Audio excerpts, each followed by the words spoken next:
Hai, jumpa lagi dengan saya Rian. Teman-teman, apa kabar? Semoga teman-teman selalu dalam keadaan sehat walafiat. Jumpa lagi di podcast Novriansah Tales yang menceritakan kisah-kisah yang dikirim oleh para subscriber saya. Tanpa berpanjang-panjang, mari kita mulai, tapi tentunya setelah pesan-pesan berikut mau lewat.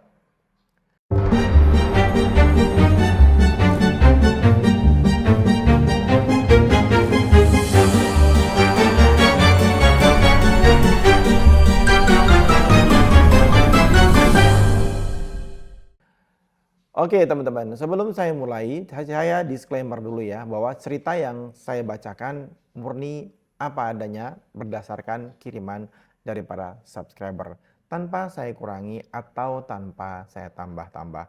Kalau nanti teman-teman ada yang merasa seperti nggak nyambung atau apa, mohon dimaafkan ya. Karena kita nggak bisa menambah-nambahkan, jadi ini cerita asli yang berdasarkan pengalaman yang langsung dialami atau dirasakan oleh para pengirim cerita atau para subscriber saya. Kita mulai membacakannya. Aku Nuri, perempuan berusia 26 tahun yang baru saja menikah dengan suamiku Reza. Setelah menikah, kami memutuskan untuk pindah ke sebuah komplek perumahan di pinggiran kota. Kompleknya cukup tua, banyak rumah-rumah yang sudah lama berdiri, dan sebagian besar penghuninya adalah keluarga lama. Seperti yang sudah kuduga, kehidupan di komplek ini terasa sepi. Tidak ada suasana hangat antar tetangga seperti di kampungku dulu. Semua sibuk dengan urusannya masing-masing. Aku dan Reza pun jarang bertemu dengan tetanggaku, kecuali jika sedang berpas-pasan di jalan. Namun ada satu keluarga yang berbeda, Bunita dan Pak Yanto, pasangan lansia yang tinggal di sebelah kanan rumah kami. Mereka berbeda dari kebanyakan orang di komplek ini. Sejak pertama kali kami pindah, Bunita selalu ramah, sering menyapa, bahkan menawarkan bantuan. Dia sering datang ke rumah, membawakan makanan atau sekedar menemani mengobrol. Kalau butuh apa-apa, panggil saja ya, katanya suatu hari. Reza yang sering bertugas keluar kota merasa tenang meninggalkanku di rumah karena ada Bunita dan Pak Yanto yang baik hati. Kadang saat Reza pergi, Bunita bahkan menginap di rumahku. Aku kasihan lihat kamu sendirian. Aku temani ya, Katanya lembut. Aku tidak keberatan, malah merasa lebih nyaman ada yang menemani. Bunita begitu perhatian seperti ibuku sendiri. Tapi semua berubah pada suatu hari. Saat itu Reza sedang bertugas lagi. Seperti biasa aku menghabiskan malam dengan Bunita yang tidur di kamar tamu. Kami mengobrol hingga larut sebelumnya akhirnya tertidur. Sekitar pukul 3 pagi, aku terbangun karena merasa haus. Saat hendak ke dapur, aku melihat sesuatu yang membuatku terdiam. Pintu rumah terbuka. Aku yakin sudah menguncinya. Dengan hati-hati aku berjalan ke ruang tamu. Sekilas aku melihat sesosok bayangan berdiri di depan rumah Bunita. Aku mencoba mengintip dari balik gorden. Bayangan itu bergerak perlahan, seolah sedang mengintai rumahku. Jantungku berdegup kencang. Aku mundur pelan tapi tanpa sengaja. Kakiku menyenggol meja kecil di ruang tamu. Brak! Aku menahan napas. Bayangan itu berhenti. Lalu dengan gerakan yang aneh dan kaku, ia menoleh ke arahku. Matanya kosong, gelap, seakan bukan manusia. Aku buru-buru menutup gorden dan kembali ke kamar, mengguncang tubuh Bunita yang tertidur. Aku takut ada orang di luar. Tapi Bunita hanya membuka matanya sebentar dan tersenyum tipis. Tenang saja, Nduk, dia tidak akan masuk. Belum saatnya. Jawabannya membuatku semakin merinding. Aku tidak bisa tidur hingga pagi. Pagi itu suara gaduh terdengar dari rumah sebelah. Aku keluar dan melihat beberapa orang berdiri di depan rumah Bunita. Beberapa di antaranya terlihat panik. Di antara kerumunan, aku melihat seorang wanita menangis histeris. Astagfirullah. Ibu, ayah. Aku mendekat, bingung dengan apa yang terjadi. Maaf, ada apa ya? Tanyaku kepada salah satu warga. Dia menoleh kepadaku, wajahnya pucat. Anak Bunita datang berkunjung.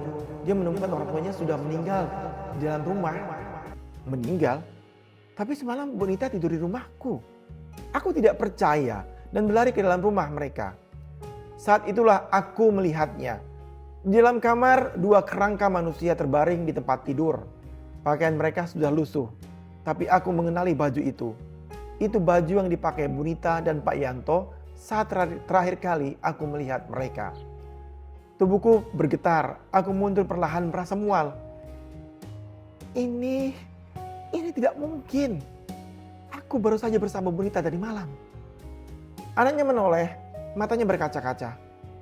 Ibu dan bapak sudah meninggal sejak 3 bulan yang lalu. Aku terakhir kali telepon ibu 3 bulan lalu. Dan setelah itu tidak bisa dihubungi lagi. Aku pikir mereka hanya sibuk.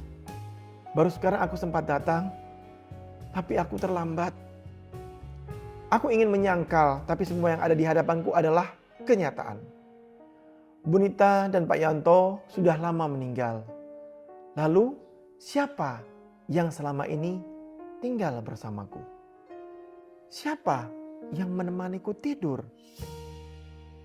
Malam itu aku tidak bisa tidur. Aku duduk di ruang tamu, mencoba memahami semuanya. Tapi kemudian aku melihatnya lagi.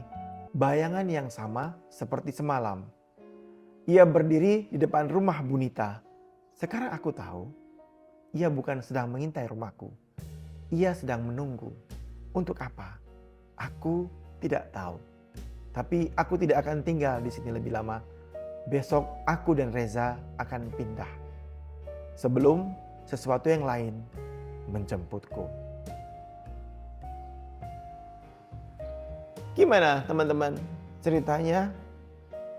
Tapi kalau menurut saya dari apa yang saya baca dari awal paragraf sampai paragraf terakhir, intisarinya adalah poin pentingnya menurut saya. Kalau kita punya orang tua yang sudah tua, alangkah baik dan bijaksananya ada orang lain yang menemani. Jangan sampai ditinggal berdua orang yang sudah jompo. Karena dengan kondisi yang jompo sudah pasti tenaga mereka tidak sepowerful saat ketika mereka masih muda. Di sisi lain, bayangan Bunita yang tidur bersama Nuri itu bisa aja rasa inginnya, rasa keinginan Bunita ditemani oleh anaknya. Sehingga sebenarnya itu bukan, kalau menurut saya, itu bukan hantu, itu hanya residual peristiwa yang kemudian muncul dan terlihat oleh Nita. Message yang disampaikan adalah Bunita itu kangen dengan anak-anaknya.